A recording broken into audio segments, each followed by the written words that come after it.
Just because it's cute doesn't mean it belongs in your closet. Hello, I'm Khalifa, and this is Fashion by Faith, where we are rooted in faith and draped in style. And today we are continuing in our series. This is episode number 2, and we are talking about Style Simplified, how to shop with intention. Now, of course, you all have seen numerous of my outfits, and if you follow me on social media, you know I shop from a variety of places. Now, typically, it does tend to be fast fashion places. I'm not gonna hold you, but that's just what's in the budget right now because I'm in between God's financial blessings, okay? But guess what? I still shop quality and I have pieces that have lasted me for years. And I wanna show you my tips and tricks to making sure that you get the best quality pieces no matter your price range. Let's get started. So to start off, I wanna remind you of 2 things. When you're looking for quality clothing, you need to look at what the clothing is made of, and you need to look at where you are going to be wearing this clothing to. You don't want to just get things that are just going to collect dust in your closet. We're talking about things that you would just purchase and get no cost per wear. That's no return on your investment. And you need to make sure that you are stewarding all of God's resources really well, especially those financial ones. So when we're thinking about the quality of items, what are quality fabrics that you need to look for? Quality fabrics such as 100% cotton. You want to look for things such as genuine leather when you are purchasing items for your wardrobe. And that's not limited to your capsule wardrobe, that's your wardrobe at large. When we're thinking about these quality items, I know a lot of times you can be stuck on where can I find quality items that don't break the bank. I'm sorry to tell you that in this world of capitalism, that is almost like finding a needle in a haystack. But I have a few options that are listed below in the caption and some that I'll tell you now. I will say that honestly, you can find quality items anywhere. I know you're thinking, Khalifa, there's no way I can find a quality item on a fast fashion brand. I'm gonna need to spend loads of money. No, don't worry about that. This is what you're going to look for. You're gonna scroll down if you are looking online for shopping, and you're gonna scroll to product details. When you're at product details, you're gonna look for the percentage of the type of fabric that the item is made of, what it is currently made of.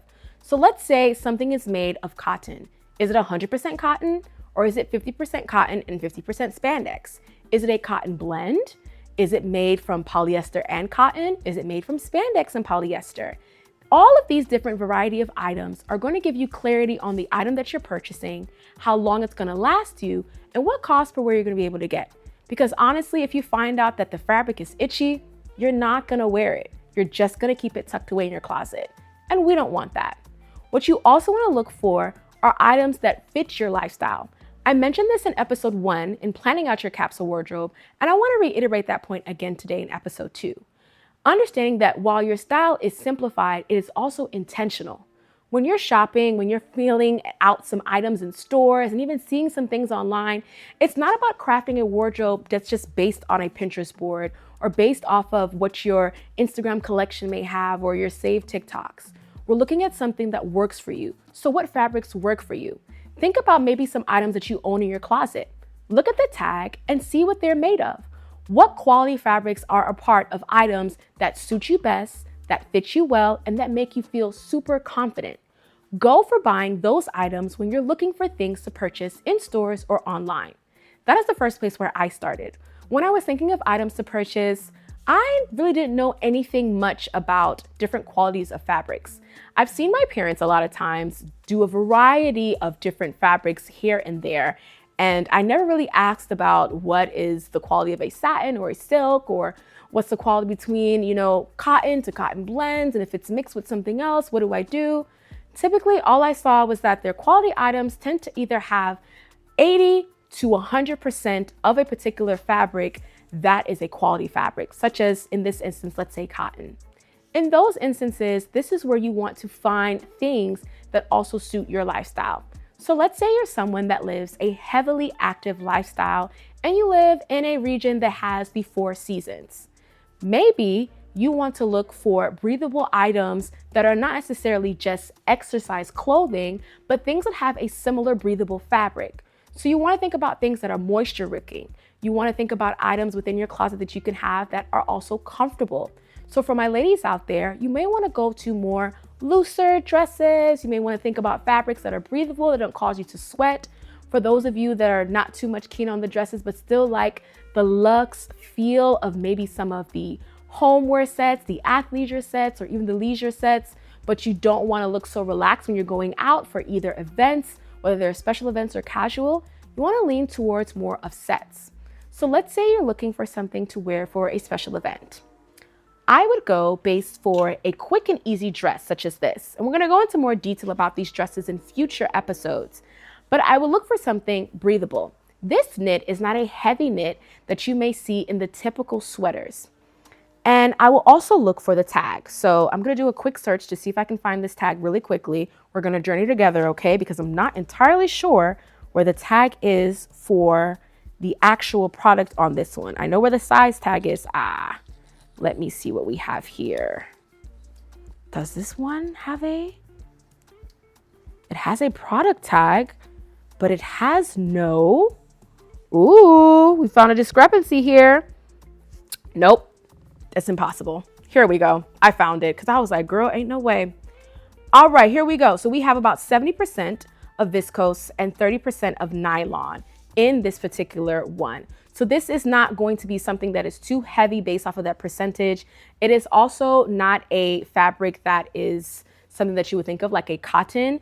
With this particular fabric, like I said, it's lightweight and it also has some stretch to it. With nylon, you do have to be careful in regards to the elasticity of it. And you want to be careful with how you're going to treat something that is made with nylon.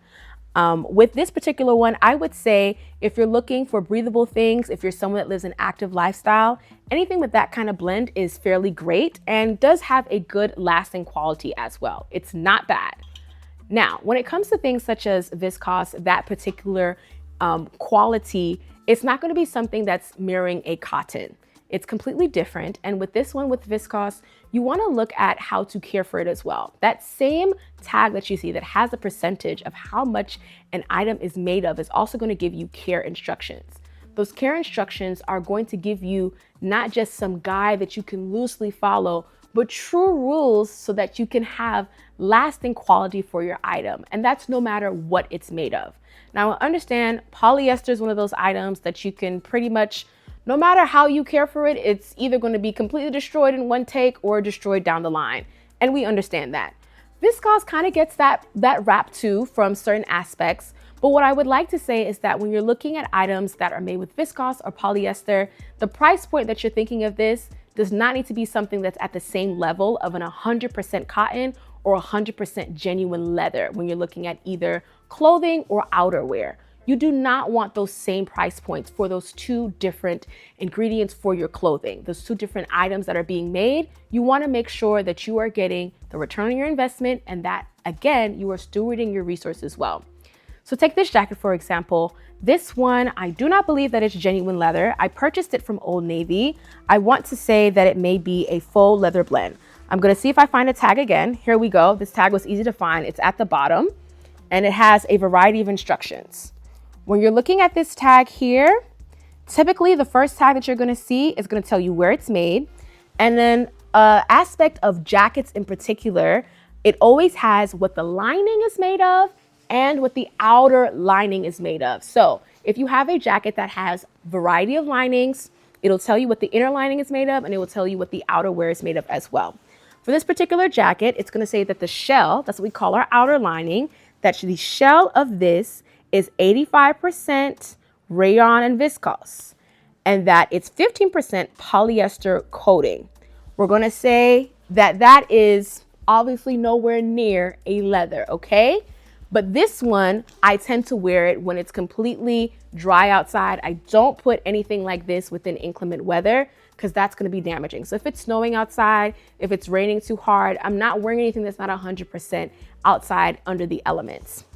The aspect of the lining itself, what you're seeing on the inside here displayed, it's also going to show you that as well. I'm going to bring up that tag one more time.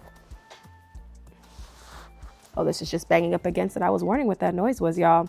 This one says this has 100% lining in polyester. So here's my thing about polyester. I'm not saying 100% no. I cannot guarantee you that because I'm someone who wears polyester, okay? And I look good in it if I do say so myself. All right. So I'm not saying 100% avoid polyester. It is almost slightly impossible because most linings of jackets, especially jackets that are affordable to most of us, are gonna have a polyester lining. Here's what I want to say in regards to polyester across the board. You want to be mindful of the temperatures and the detergent that you're washing it in. So heavy detergents like the OxyCleans, the Tides, they are great and they have awesome cleaning powers in them. They get things squeaky, squeaky clean. But you know what else that they do? Polyester is like food for them. It immediately can just disintegrate. And it's because polyester does not have the properties within it to withstand something like the normal detergents that we are buying, okay? So typically if you're noticing that fully polyester items that you have, both outer shell, inner shell, if you're noticing that they're deteriorating quickly, that's just the nature of polyester. It's a man-made fabric and things such of that nature do not last very long. You want something, if you're going to do anything, you don't want it to be 100% polyester. At most, you want, dare I say, 10 to 20%. I like to go that route. If I'm doing 100% polyester, I'm not wearing it when it's hot outside because it pretty much makes you like an oven. And I'm going to make sure that I am not paying the price I would pay for 100% cotton for something that's more than 20% polyester. Be mindful of that. Now, typically, like I said, with jackets, it's okay if the lining is 100% polyester. I would say typical jackets for that, that's completely fine. There's almost no way that you can escape that unless you're willing to shell out a few $100s for your one jacket. But that's not at my price point. But hey, do what you want to do. Your funds, right? The other aspect that I want to share with you guys is getting things such as skirts, any sort of bottoms, which you're going to look for, same set of qualities. What I will say with denim that is different when you're looking for that is looking for aspects where either you're going to have stretch or not have stretch. What type of denim do you need? Typically, those that have stretch are going to have more spandex aspect in it and less of the rigidity of typical denim. And there's other denim such as Japanese style denim that is made completely different to the typical denim that is sold typically in the continental US. Japanese denim it's a whole nother lane, which I absolutely love, but there's also different care instructions for Japanese denim than the typical denim that you may buy in stores and you may buy online. I'm gonna do a whole video about denim. Don't you worry, we're not gonna get into that today, but you will see more about denim later. Another and final aspect that I wanna show you guys is about getting some other things such as the button downs. Now, when it comes to button downs or any tops in general, for those of you that may be a little bit bustier, we want to be mindful of where button placements are and the quality of the buttons that you're getting. I think a lot of times when we're looking at quality fabrics, quality ingredients of particular wear, what we're thinking a lot of time is just like, okay, well, the body of this is good. We're straight. We can go. It's 100% cotton. It's great. It's made ethically. Perfect. And then a lot of us forget about detailing such as the quality of the zipper, the quality of the buttons, the quality of the seams. Something could be made of 100% cotton. Something could be made of 100% genuine leather. But is it actually the craftsmanship of the actual item? Is that done well? So you look at this, and dare I say, not a button out of place. And this has been washed for quite some time. I've worn this for a few years now. I've had this for about 2 years. So not a lot of time, but significant enough. I wear this pretty much throughout the year because it is something that is, I want to say this one might be a cotton blend. It might not be 100% cotton. Let me verify. So this one is 77% cotton and then the rest is polyester. So this one is, yeah, so it's pretty good. So this is not bad at all. Not bad at all. I see here that for the most part of it, there's no strings that are pretty much like, I just have a little bit of string that's coming out, but a seam is not busted from it. It's still very well constructed. I also see here that we have proper seams going on the inside. And you know something that's good? Like I said, I don't see a button that's out of place or a button that looks like it's loose. The only one that looks like it's going to give a little bit of issue is this last one here. And that's something that can easily be touched up, but it's not something that is completely like out of place. I can just tell there's like a little bit of thread moving here. But this is after 2 years of full wear, going into a washer. I'm wearing this pretty much every other week because I go into an office consistently. So that's what you're looking for. You don't want to, you're seeing your button almost falling off and you've worn this thing once. That's crazy. You have to be mindful of when you're shopping for clothing and when you're looking at things, whether it's online or in person. You want to look for, how is it constructed? Am I seeing anything that is ill-fitting? When I try this on, is it giving in places that it shouldn't give? Is it bunching up in areas that are not good for me? We want to make sure that we're being intentional about what we're getting, how we're getting it, and making sure that we are good stewards of everything that God has given us. I think a lot of times what can be daunting sometimes when we're thinking about purchasing clothing is being able to make sure that we're getting something that's going to last and that we're getting something that is ethically made and sourced. That can be really difficult in this climate because there's so much that's going on. Capitalism has been on the rise. There are various organizations and things that you and I probably cannot see or have any knowledge of that are going on with a lot of these corporations. So give yourself grace. That is the biggest thing that I want to extend to you. This takes time. It takes time to be able to cultivate a closet, to come to knowledge of these items, to be able to shop well. And I understand that shopping can be a great ordeal. I want to remind you all that I'm also a wardrobe stylist. So in the event that you're like, I just don't want to shop for myself, don't you worry. I'm your girl. I've got you. I have all that information on how you can book a free consultation with me, as well as hire me to shop for you and craft your wardrobe for you. The last and final aspect before we close off this video are qualities of shoes. I've gone into detail about shoes quite a bit on some other videos, and I want to remind you all that just like anything else in your capsule wardrobe, you do not want to skimp on quality items when it comes to footwear. This is going on your feet, and your feet are hitting the pavement or they're hitting any sort of flooring. If you're not staying at home 90% of the time, you need to invest in footwear. And dare I say, if you are staying at home 90% of the time, invest in some cute home shoes as well, okay? There's cute slippers out there for you, girl. Do that too. There's nowhere where quality does not need to meet the intentionality of how you are shopping and crafting your wardrobe, no matter where you are. Remember, as always, that we are here living our lives to be a reflection of Christ. He's fearfully and wonderfully made us. He's given us so many resources, and he's a God of abundance. You may see a lack right now of, Khalifa, maybe I don't have the funds to get the wardrobe that I want. Maybe I don't have the skill set or the knowledge to do what I would like to do in revamping my style or even finding my style. God has given us the gift of grace.